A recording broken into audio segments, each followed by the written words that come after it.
chers abonnés. Alors aujourd'hui on est dimanche, je vais vous apprendre à cuisiner un poisson. Là pour la part c'est du panga, donc on peut le trouver dans des commerces exotiques ou sur Paris. Donc là on va faire un poisson entier panga, d'accord. On va le désarrêter, on va enlever l'arête principale et ensuite on va le farcir avec des oignons, du gingembre et du fenouil avec un peu de basilic. De préférence, vaut mieux utiliser un couteau qui coupe assez bien, parce qu'on se coupe plus avec un couteau qui ne coupe pas qu'un couteau qui coupe. Donc là pour la part, pour un poisson, on va utiliser un filet de sole, une lame assez fine, souple, tranchant avec le bout pointu. Donc là, première étape, je prends mon poisson, je le mets sur une planche, voilà comme ceci. Donc là, on peut voir qu'il n'y a pas d'écailles, etc. Donc là, je viens, je plante ma lame de couteau juste à ce niveau-là. Et après, je suis l'arête principale et je descends. Et je descends. Et je descends, je descends, je descends, je descends tout en bas. Et voilà. Ensuite, je lève légèrement le premier filet et je descends. Je descends.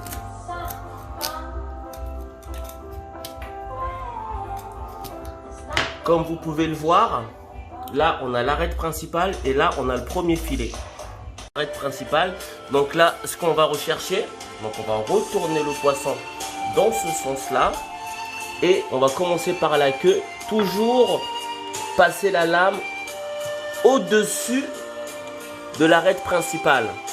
Là j'y suis, je sens l'arête principale. Parce que le couteau et sa main, il faut former qu'une seule personne. Donc là je sens mon couteau traverser l'arête principale. Et je suis.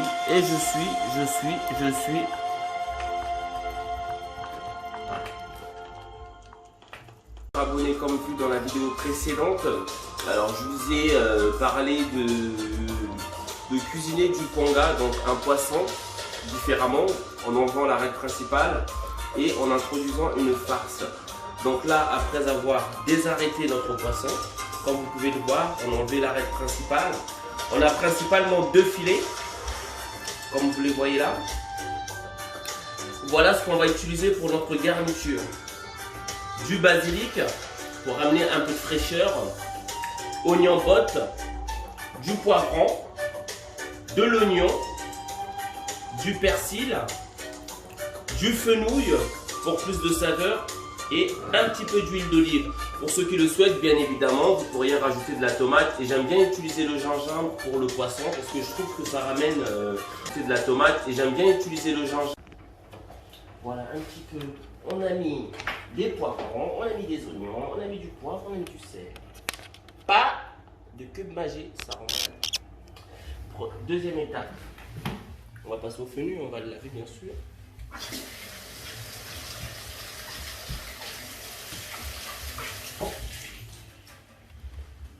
Alors le fenouil, je ne sais pas si vous connaissez, et moi c'est quelque chose que j'adore, ça se mange salé, comme sucré, comme vous voulez, même en dessert. Je fais des desserts à base de fenouil aussi. Prochaine recette. Hop, on enlève le milieu, parce que ça se mange pas. Voilà. Toujours avoir un couteau tranchant qui coupe, c'est très très important. Là, hop, mon fenouil, voilà, et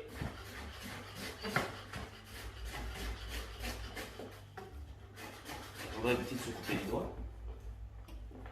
Encore mieux. Voilà.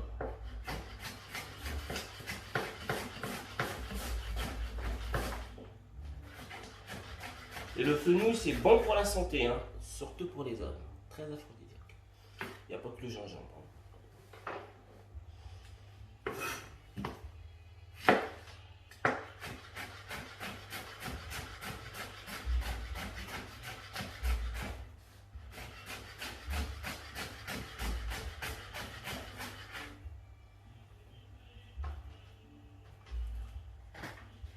là, on va prendre le fenouil, pareil.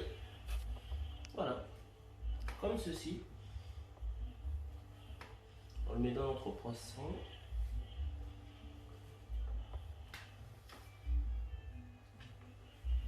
Ça donne envie, hein? Hein? Vous êtes muet? Putain. Notre poisson, c'est du panga, d'accord? On a désarrêté le poisson, on a enlevé l'arête principale et on va le farcir. Marre de cuire le poisson avec des arêtes, plein d'arêtes. Non, on enlève l'arête principale. Et donc là, on a assaisonné du sel, du poivre, basique, oignon botte, des poivrons, du fenouil, simple. Et donc là, je vais mettre un élément qui est magique, qui est connu de tous, le gingembre. Alors, le gingembre, hein, beaucoup de vertus, hein, les reins, tout ce qu'on veut, aphrodisiaque, pas aphrodisiaque, pour le poisson, pour relever le goût, tout ce qu'on veut. Mais moi, qu'est-ce que j'adore cet ingrédient dans ma cuisine, c'est primordial. Et le basilic, autrement appelé chez les Congolais, parce que je suis Congolais, manzulu. Mais je ne sais pas si vraiment manzulu c'est le basilic. Hein. Je n'ai pas la forte conviction, je pense que c'est plutôt nous les Congolais qui l'avons transformé parce que le basilic c'est le basilic. Qu'est-ce que ça sent bon? Merveilleux.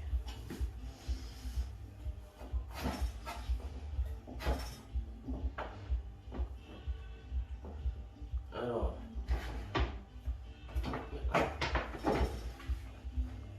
vraiment j'ai ma chef de projet, elle m'a laissé mon tablier sur mon plateau. C'est important de travailler avec une planche, toujours avoir un tissu, un torchon en dessous de la planche. Ça évite que la planche danse la salsa. Donc voilà. Donc là, je m'occupe de mon gingembre. Pas besoin de le passer au robot mixeur, non, non, non. Ça perd ses saveurs. Moi, ce que je veux, c'est une explosion de saveurs dans le poisson. Et le poisson, il va rien comprendre. Là, il est mort, mais je crois qu'il va se réveiller.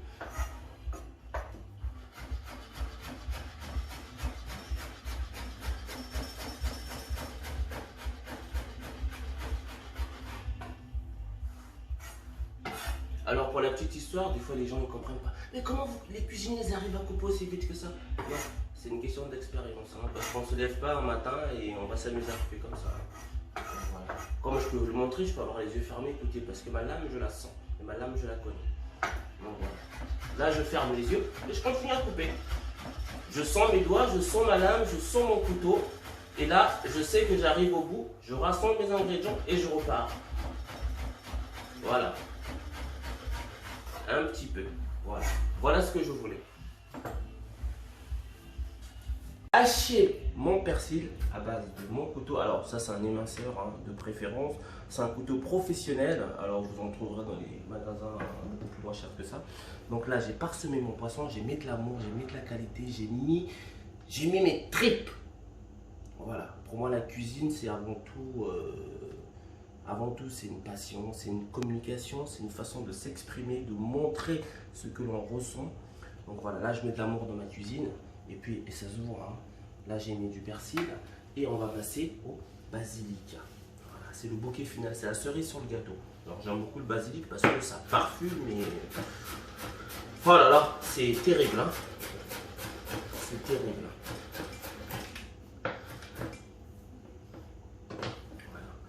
Là, je mets du basilic dans mon poisson. Voilà. Je mets du basilic dans mon poisson. C'est important. Voilà. Voilà. Et là, je pourrais dire que mon poisson est habillé. Comme je le souhaite, comme je veux. Et là, vous le voyez là? Là, si je veux, et encore, je peux même faire ceci, c'est-à-dire je mets tout ça à l'intérieur et je ferme mon poisson. Je peux très bien le fermer, mais moi c'est pas ce que je souhaite. Je veux vraiment qu'il cuise tranquillement, voilà, sans le stresser. Hein. Plus vous cuirez vite vos aliments et plus ils seront stressés. Donc là, moi ce que je veux c'est une cuisson lente à feu doux. Voilà. Donc là, on va mettre de l'huile d'olive. de l'huile d'olive. Voilà. De l'huile d'olive ou de l'huile de tournesol si vous en avez, hein, mais attention, pas trop d'huile. Nous avons nos 4 poissons, donc c'est du panga désarrêté, farci avec du fenouil, des poivrons, du persil, du basilic, de l'ail, du gingembre, du sel et du poivre pour l'assaisonnement. Et voilà, le tout va aller dans le four. Voilà, le four assez bas en température, hein. Il ne faut pas agresser le poisson. À 150-160 degrés maximum pendant une demi-heure et vous allez avoir un poisson délicieux.